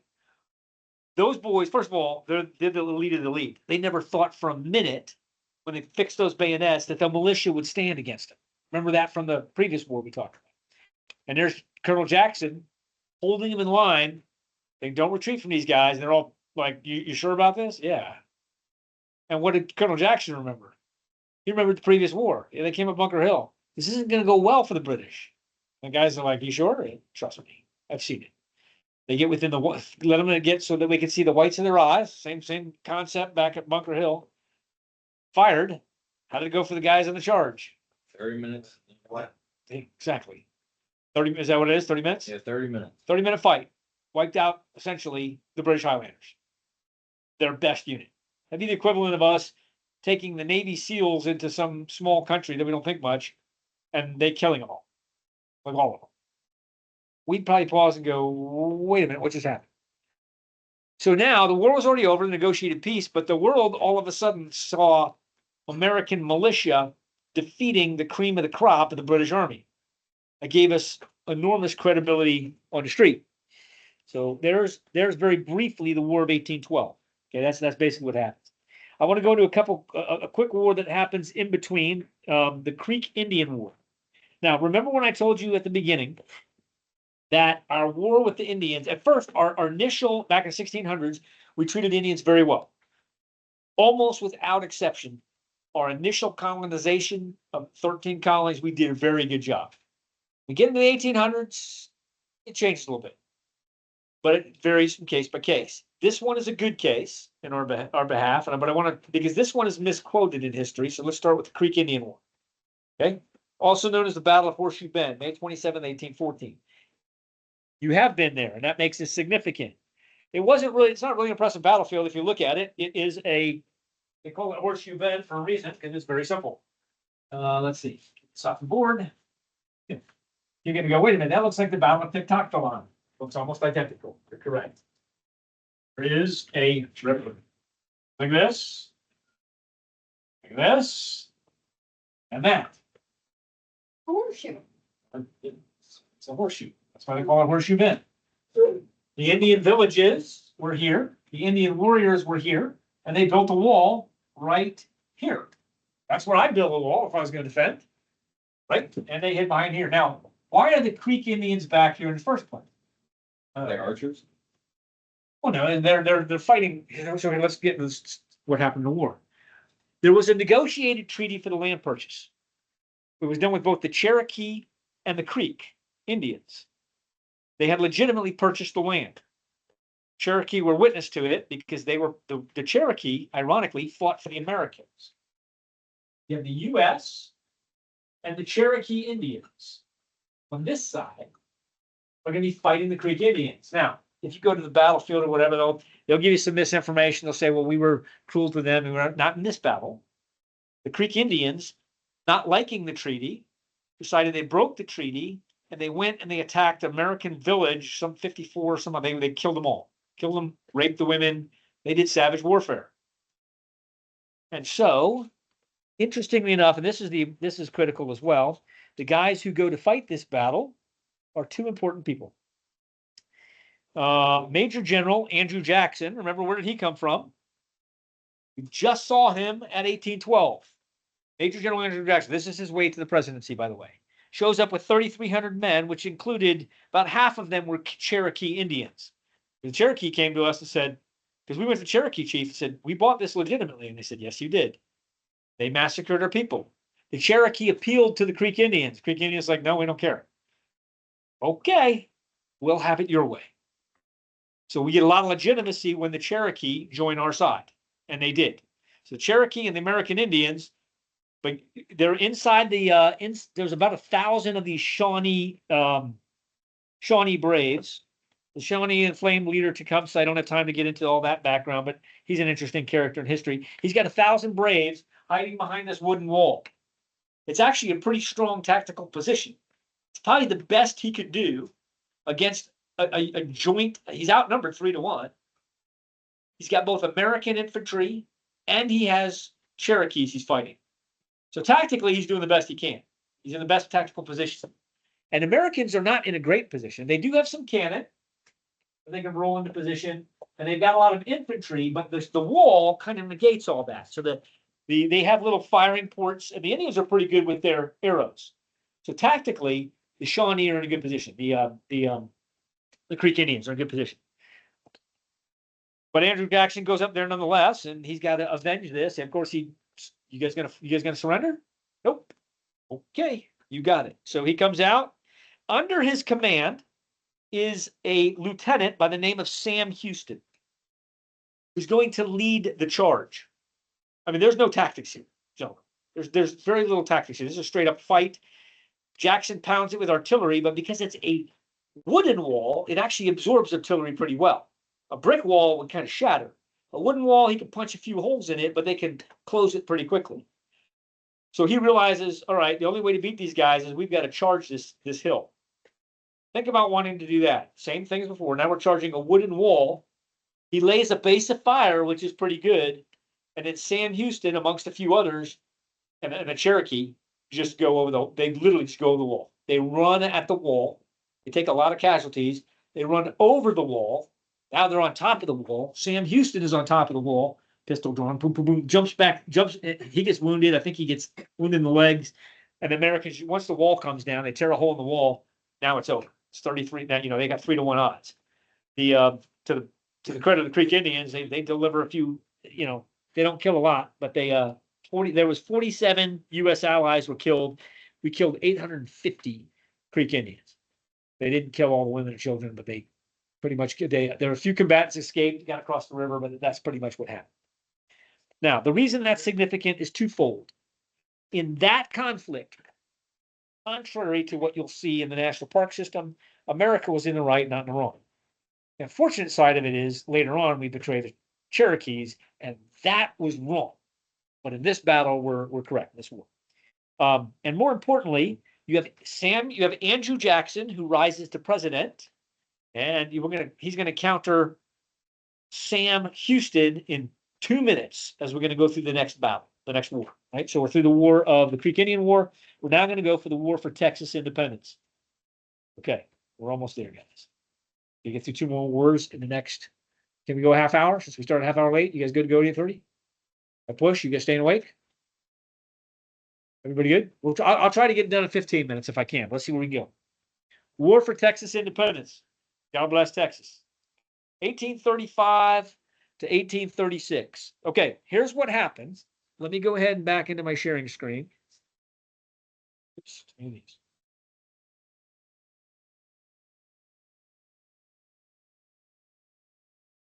Black markers. All right. Can you guys push through? You guys want to make a very quick head call. Actually, if you have to make a head call, just step out, make the head call. We're going to keep pushing on because I got to get through this stuff. Okay, move this out of the way so I can actually see the screen, please. Go like this. Cool. Minimize this. Okay, put this out of the way. Battle of New Orleans is over. Okay, we now get into, let's see, let's go back into Louisiana Purchase. Purchase map. I'll see that map again. This is a good map. It'll work for the purposes we need it. Okay. This is pretty good. Remember we went back to the history of Hernando Cortez, right? The Spanish Empire owned all of Mexico and all of this territory here, including Texas. The Mexicans decided to fight their own war for independence against the Spanish Empire. It was successful. They were able to accomplish that. In 1921, they defeated the Spanish, and Santa Anna, who will become the governor, once they won their independence, Santa Anna then betrayed his bosses, killed them, and took over as the de facto dictator of Mexico. Mexico claimed all of the Spanish territory as their own. Spain rejected that. And amongst that territory was Texas. Now, basically, the Texans looked at that. They said, you are not a legitimate ruler. You overthrew our legitimate ruler, which was the Spanish Empire. We don't like how you do business. And Santa Anna he's pretty much a tyrant, right? He could be brutal. A lot of thievery, unlawful things that he did. But really, did they have a moral obligation to obey Santa Anna? No, why not? Because they're using tyranny, which is using power instead of their right to govern. There's no right. He has no legitimate right as a king. He came to be first of all, they overthrew the Spanish government. They might have had legitimacy to overthrow the Spanish government. But once they overthrow that government, the people, there's no government for a minute, have the right not to join that union. You with me? It would be like after the War for American Independence, Vermont, for a while, actually wasn't going to join the union. We weren't going to stop them. Well, okay, you don't have to. Because they earned their independence too. Secondly, it wasn't the generals who actually organized the war. It was Santa Anna who afterwards took over and rebelled against them. So there were 2 back-to-back rebellions. But Santa Anna, of course, claimed it. The Texans said, yeah, we don't want to be part of this. Now, we probably incited some of this because we were potentially we're putting in immigrants now because it's kind of in Texas was in a holding pattern. Is it part of Mexico or not? So we started sending immigrants across the border to colonize Texas. Huge land. Mexico wasn't really using it at the time, but Santa Anna then came in and said, you can't do that. They went to a place called the Alamo. You guys heard of the Alamo? Okay. Let's look at the Alamo here real quick and see how much of this that we're going to watch. So the war for Mexican independence works its way to the Alamo, where Santa Anna's army. Let me see if I can get you to the spot in the film. Let's move with Mr. Ball. Okay. Yeah. Get to the spot in the film where the Mexican army shows up to the mission at the Alamo. I've been there. Anybody else had a chance to get to the Alamo? Not much of it's left, but it's a small compound, small fort. And in the Alamo are some major figures. My favorite one, of course, is Davy Crockett. Anybody know anything about Davy Crockett? Yep, who wants Davy Crockett? I'll take it. Okay, so I got, hold on, I got, Got it first. Braden as, who did I give you, Braden? Sheriff. Versus police. Sheriff versus police. Mar, you got Crockett? Yes, sir. Okay, who wants Sam Houston? I take it. Thomas, you got Sam Houston. Remember, Jensen, for next week, you still have Swamp Fox. Jensen, Swamp Fox. Very quickly, Joe, I just need their backgrounds, okay? Excellent stuff. Davy Crockett shows up here. My favorite one is he was a senator from Tennessee. I believe he's from Tennessee. And he's trying to convince the American government to go help the Mexicans or the Texans who are fighting for independence. The Americans said, well, that's a little bit unlawful. We'd be, that's an internal fight we shouldn't get involved in. So Crockett says, fine. I believe his quote was to his fellow senators, you gentlemen can go to hell. I'm going to Texas. He goes to Texas. Now he's a mountain man and he fights in this battle. Davy Bowie is another one that's in here. There's some names but they're down there. They're all going to die. Actually, there's some argument that Crockett was captured and then died later, but he was probably mortally wounded anyway. Okay, let's move on. So here's. All right, turn the horse over. Antonio Lopez de Santana, absolute ruler of Mexico, to the rebel commander who deems himself in command of the rebels occupying the nation. No, the province of Mexico, known as Texas, has shown itself to be inactive and treasonous revolt against the rule of Generalissimo Santana. The Generalissimo, in his kindness, issues the following order. All occupants of the mission will leave at once, leaving all arms and ammunition behind them. If this order is not followed with dispatch, the Generalissimo will be reduce the mission by assault. There will be no quarter given. Sign.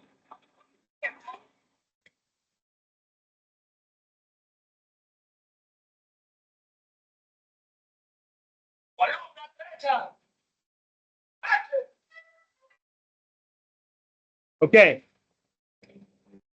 So they basically came to say, turn over the mission or we're going to kill you. Now they're going to raise the black flag. What does the black flag mean? No quarter. Gentlemen, we're going to kill you all. There's some 4,000 Mexican troops and inside there's like 100 and some odd Texans. You like those odds?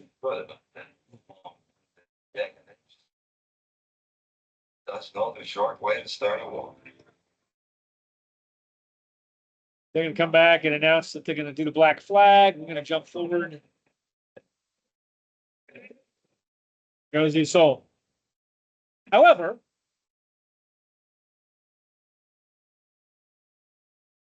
Mexicans aren't necessarily the most, they're in a bad position. Santa Anna doesn't care for his men, so he's just gonna, there's a frontal assault, which there's not a whole lot of choice, and inside a fortified.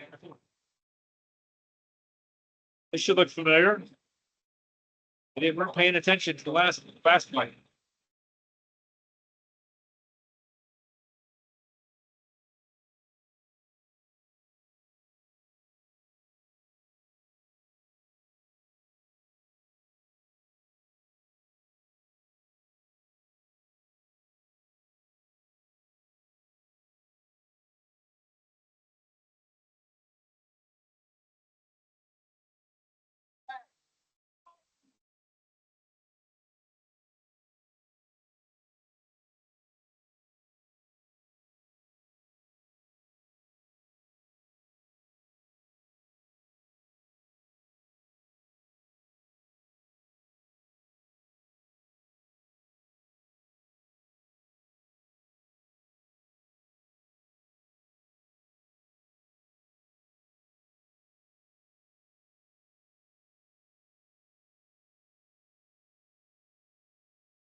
Interest of time, I'll shorten that. So they actually end up charging several times. This battle occurs over the course of several days. Let me see if I can find out where the next clip's going to take. Already covered that. Yep, done with that one. Okay, and then eventually, I think this happened.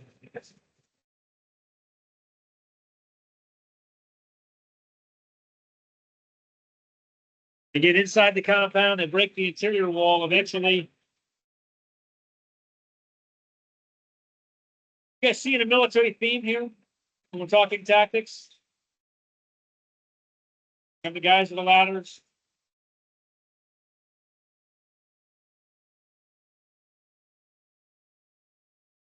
Some of these guys have carbines. Some of them have rifles. But that's a carbine, ancient carbine, or not ancient, carbine.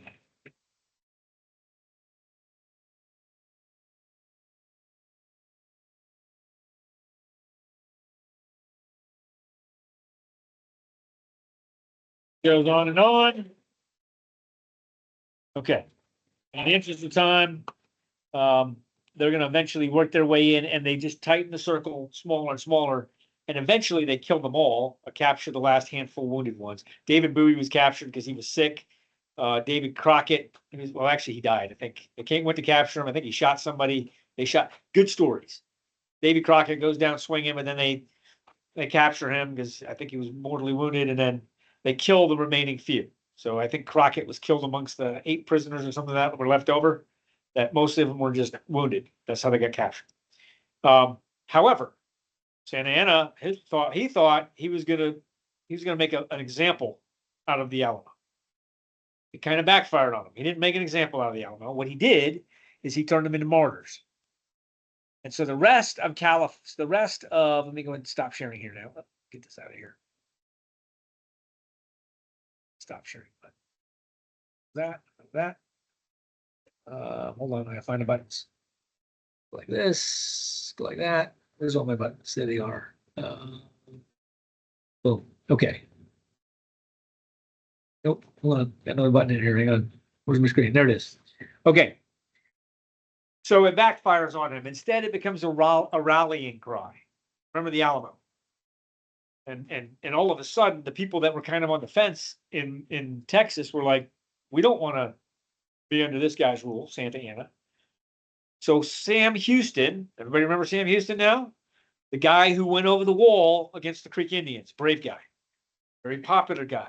Who was with him at that battle? General Jackson, Major General Andrew Jackson. Jackson's going to become the president of the United States. Sam Houston is the governor of, essentially the governor of Texas, but the governor of Houston. The governor of Texas.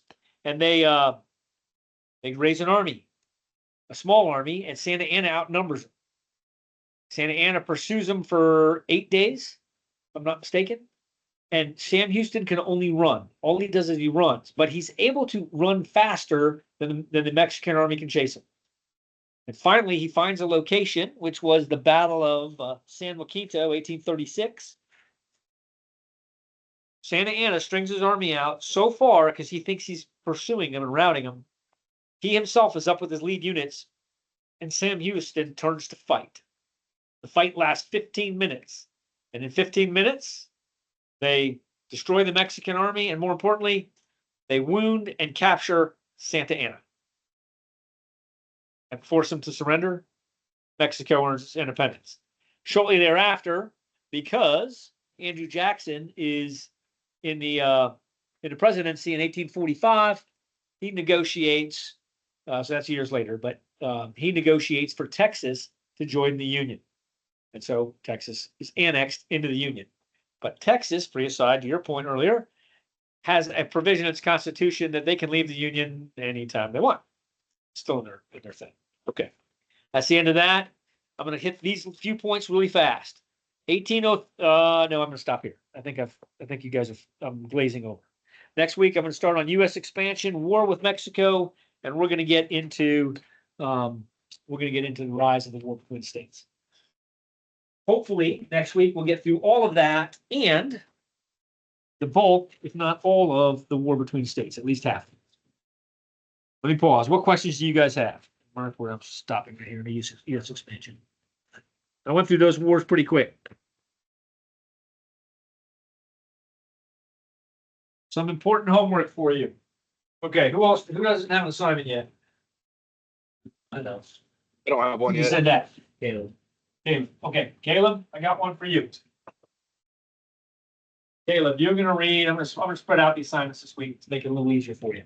Okay. Caleb, I want you to research Judges 17 to 21 is the Israel Civil War in the Bible.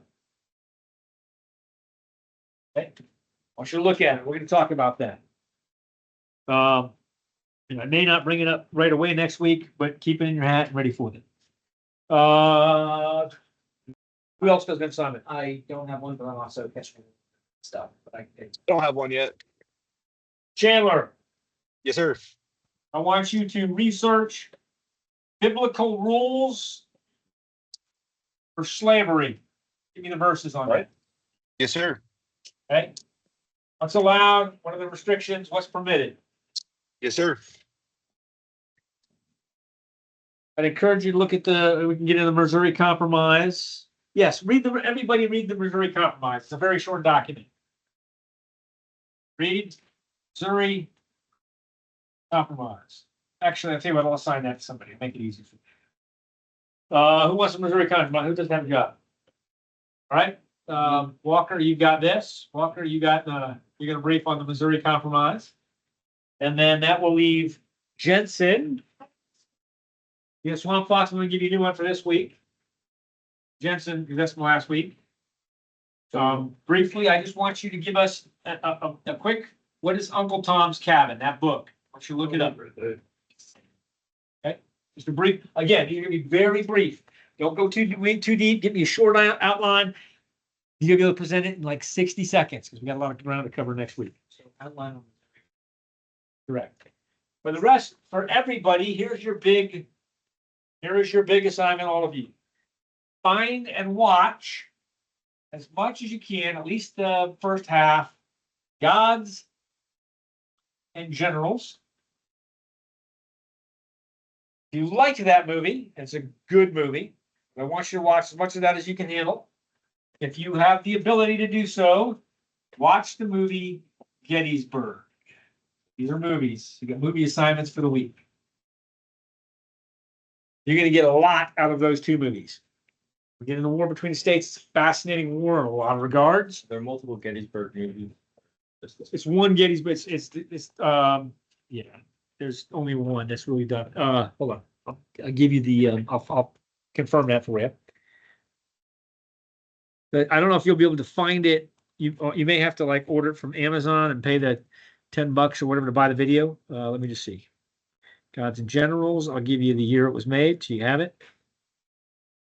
Movie. Gods and Generals movie. Sorry. When was the movie filmed? It's done really well, actually. Gods and Generals. Here it is. I don't want to use Wikipedia. Okay, sure. I'll use Wikipedia for that. 2003. Gods and Generals was 2003. Gettysburg is the sequel. And that was. Right. Gettysburg movie.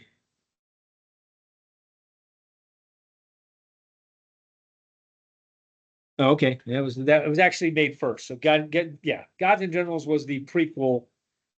So it's the 1993 version. Let me just check. There's some good stuff. I'm going to be doing a lot of clips out of there, but let's see if I just want to make sure this is the right one. Probably is. Michael Shiara, Ron Faxwell, Martin Sheen. Yeah, this is good. You're going to love this. Those are good movies. Martin Sheen's in it. Yep. There's a lot of good actors in that thing. We saw one clip from it before. So that's your homework. Questions, guys? Okay, I took you along tonight. You got your homework assignments. Remember, you got a lot of homework because you have to do your outline for biblical warfare, right? And you have to do at least watch the movie. Do your thing. You got a lot to do, right? Stay ahead of it. Jensen, you get the good news. You're actually not. You're not actually taking the credit yet, right? You're just so you don't have to do the big paper, but I want you to at least try to watch the movies, or at least as much as you can. You started to watch some with me. All right, let's close in prayer. I open this in prayer. Do I have a volunteer to close? Got it? All right, Walker, give it to us.